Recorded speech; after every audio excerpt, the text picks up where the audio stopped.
be pissing me off when they be acting like pretty girls can't get cheated on. I got cheated on, and at least the lady he cheated on her with look half decent. My husband cheated on me with a lady with Down syndrome, and it wasn't the fact. It wasn't the fact that she had Down syndrome.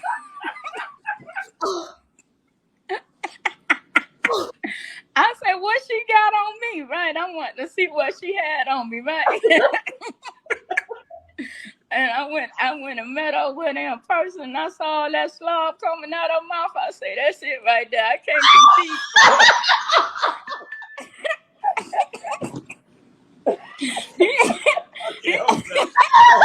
Hey, I'm wearing a flag. You got it, mama. I'm dehydrated right now. I can't. All right. Hey, well, that's my time, y'all. This has been a wonderful set. Nice little nip hustle. Big shout out to SPR, Spotter Low. You know, I'm in the black box. Had to come through, tap in, show love one time. Yeah, y'all make sure y'all subscribe. Stay tuned. All that. So often, promising futures in our communities is just snuffed away by senseless things. I had a family member recently made news out here. He was a successful boxer moving up in the ranks. He was an A-Tray gangster hood and caught a bullet that was not meant for him, and he lost his life. That's why this story caught my attention. With no further ado, let's see what this boxing champ had been up to. At the time of his death, Isaiah Olubeme had just won a national amateur boxing title, and he was the dad to a little 2-year-old boy. He was gunned down by his neighbor right outside of his Odenton townhome, and after pleading guilty in February, that killer was sentenced today.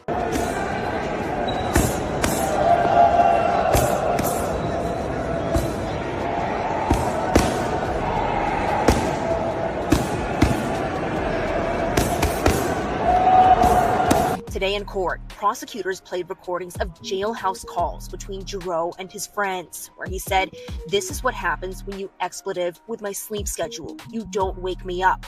I just did the state of Maryland an expletive favor. I still want my Medal of Honor." And he also bragged about how the victim was screaming for his dad. Punk piece of pink. The hearing today equal parts heartbreaking and horrifying. The court was shown surveillance video that showed Nicholas Giroux shooting his neighbor 15 times as Isaiah yelled out 8 times for his father. Rest in peace, Isaiah. God damn. And then the court heard a series of recorded jail calls from July, August, and September after the murder, in which the defendant was heard mocking his victim, bragging about the incident, and laughing about it too. A quiet Maryland neighborhood, families finishing dinner, porch lights flickering on, the ordinary hum of life. But on one late evening in Odenton, a sound tore through the night. Not the sound of laughter or music, but gunfire.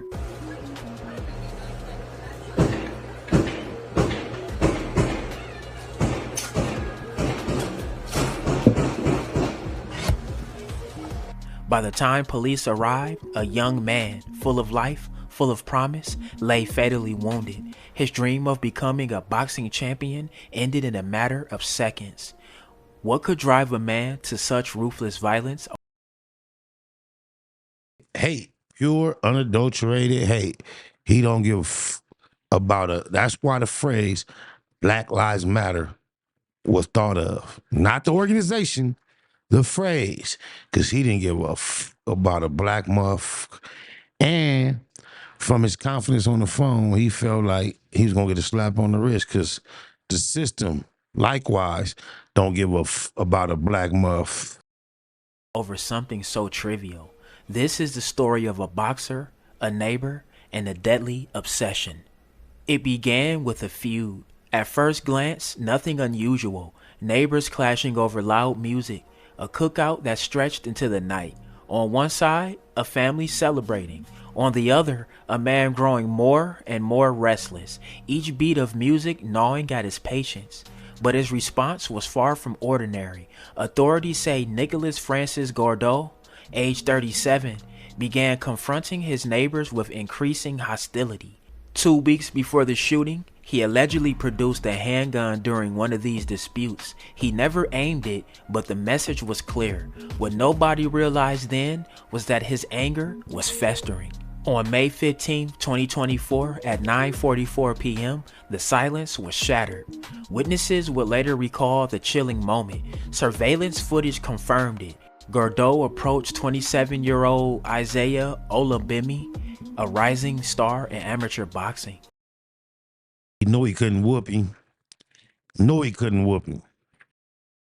Without hesitation, he raised his handgun and fired. Not once, not twice, 14 times. Even as Isaiah collapsed, Gordeau wasn't finished. He returned moments later to fire 3 more rounds, as if determined to erase any chance of survival. We should have the firing squad. For incidents like this, we should have a firing squad prepared. We could just televise it for those that want to see it, private link stream, and just let him have it. Oh, my mama. Prosecutors say the shooter, Nicholas Giroux, had been upset for years because he felt his neighbors were making too much noise. And that is why last year that shooter went over to the house with a gun and shot Isaiah Olubemi 14 times. Today in court, we heard jailhouse calls in which the shooter bragged to his friends about killing the up-and-coming boxer. Neighbors heard the chaos. Police raced to the scene. Isaiah was rushed to the hospital, but his injuries were catastrophic. The boxer, who had survived grueling matches in a ring, couldn't withstand the bullets of his neighbor. Gordeau didn't run far. He returned to his nearby townhome, then attempted to flee in the van. But when questioned by detectives, his arrogance surfaced. He confessed without hesitation, even showing police where he had hidden the murder weapon. And then the chilling part. On recorded jailhouse calls, Gordeau described the murder with no remorse, but with twisted pride. In one call, he sneered, "This is what happens when you F with my sleep schedule." Oh, man, that thing gonna be on set for you for years to come now. Sleep all you want. Oh, my mama. You don't wake up.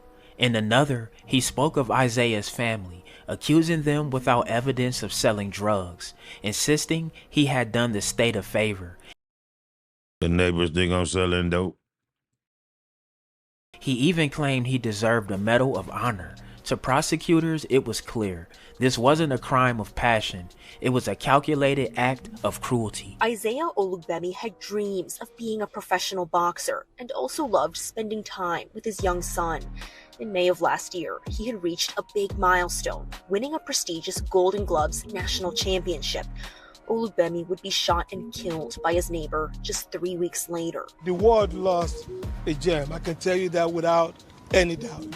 It's the loss for the world because Isaiah had so much to offer and he was just cut short at the prime of his life. The family's neighbor, 36-year-old Nicholas Giroux, later pled guilty to first-degree murder. Prosecutors say he had also threatened the family with a gun just a few weeks before that because he They should get an enhancement, throw on another 20 years for that threat. Felt they were making too much noise. According to prosecutors, Giroux assumed with no evidence that the family was selling drugs. Court records show Giroux himself had several prior drug charges in Virginia on the night of the murder. Wow. Holier than thou, pot calling the kettle black. Ain't that crazy? The victim's sister was filming a makeup video when Giroux opened fire outside. When he became a father, he sought God even more because he just wanted to be the perfect father. All the times we hear shots in our areas. Imagine what she just went through, hearing them shots, making them faces. And then that's your brother out there, man, getting dead like that. Poor baby. My condolences, baby. Rest in peace to Isaiah. For Zayden, he was a great example. Today in court, prosecutors played recordings of jailhouse calls between Giroux and his friends, where he said, "This is what happens when you expletive with my sleep schedule. You don't wake me up." I just did the state of Maryland an expletive favor. I still want my Medal of Honor. And he also bragged about how the victim was screaming for his dad. This wasn't just a murder. This was a murder with a man filled with rage and hate in his heart. That's what's so tragic about this, to think that you're doing a favor because you're getting rid of somebody from another race or another origin. That's the very senseless and tragic part of this. The tragedy deepens when you look at who Isaiah was. Born in New York, raised in Maryland, Isaiah was more than just a neighbor. He was an athlete, a father, and a dreamer. In high school, he thrived in football, wrestling, and track. But in 2021, he discovered boxing, and it changed everything. Training 3 times a day, he climbed rapidly through the amateur ranks. Just weeks before his death, he achieved a major milestone, winning the Golden Gloves National Championship in the 203-pound division. He was on the cusp of something great. His brother later said, "The world lost a gem. Isaiah had so much to offer, and it was cut short at the prime of his life." Because he just wanted to be the perfect father for Zayden. He was a great example. He was a fighter. He never gave up. Anything Isaiah wanted to do, he did it. The world lost a gem. I can tell you that without any doubt. It's the loss for the world. 27-year-old Isaiah Olubeme's family members outside the courthouse today after the sentencing hearing. His sister and his uncle both delivered victim impact statements today, and after that, the killer of the 27-year-old amateur boxer and father of a 2-year-old boy was sentenced to life plus a consecutive 20 years in prison. Even up until the last minute, Mr. Giroux was still showing his hatred and his animosity, and it's very disturbing. And I think it's a wake-up call that we have to not think of people by the color of their skin. The hearing today equal parts heartbreaking and horrifying. The court was shown surveillance video that showed Nicholas Giroux shooting his neighbor 15 times as Isaiah yelled out 8 times for his father. And then the court heard a series of recorded jail calls from July, August, and September after the murder, in which the defendant was heard mocking his victim, bragging about the incident, and laughing about it too. It's senseless. It's senseless. Great guy. I mean, I miss him. I miss him. The defendant did speak in his own defense. He said, "I'll never forgive myself for what I've done. It was wrong." The judge wasn't buying it, though, and cited those comments in the recorded. Yeah, we heard your phone calls, Cloward. We want to hear that. Jail calls before sentencing him to life plus a consecutive 20 years. In the end, just like I said, throw extra 20 on the L. Justice was served. In February, Giroux pleaded guilty to first-degree murder. This past week, he was sentenced to life in prison plus 20 years.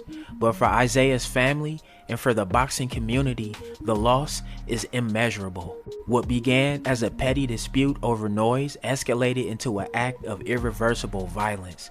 A man obsessed with control destroyed not only his own future, but the life of someone destined for greatness. A father, a fighter, a dreamer. Isaiah Olubeme's story is a haunting reminder of how quickly a spark of anger can turn into a blaze of tragedy, and how behind even the quietest doors in the neighborhood, darkness can be waiting. Alright, y'all, man, there y'all have it, man. That's the crazy story. Hey, RIP to Isaiah, man. Hey, get in that comment section. Let me know what y'all think. Drillers and trappers, we outside trapping and drilling. 2 folks.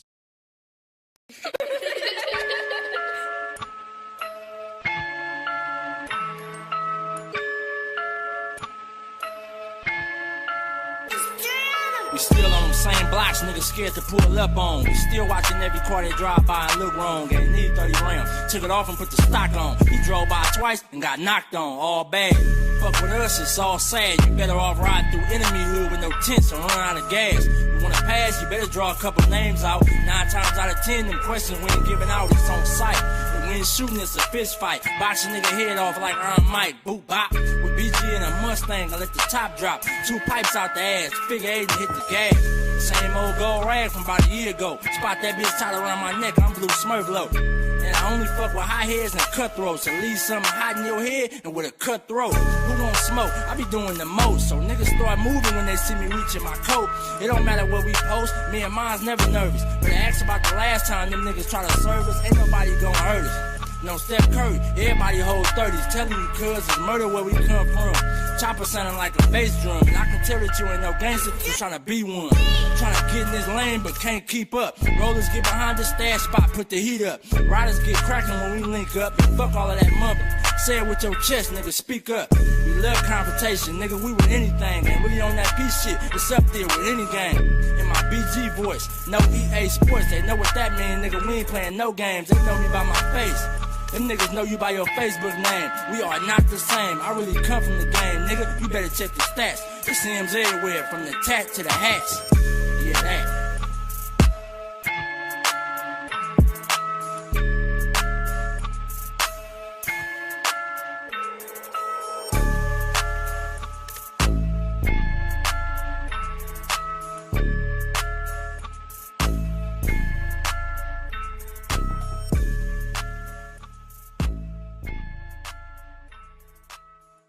You were abandoned at birth, you're a person of color in America, you were a queer person in a Mormon community.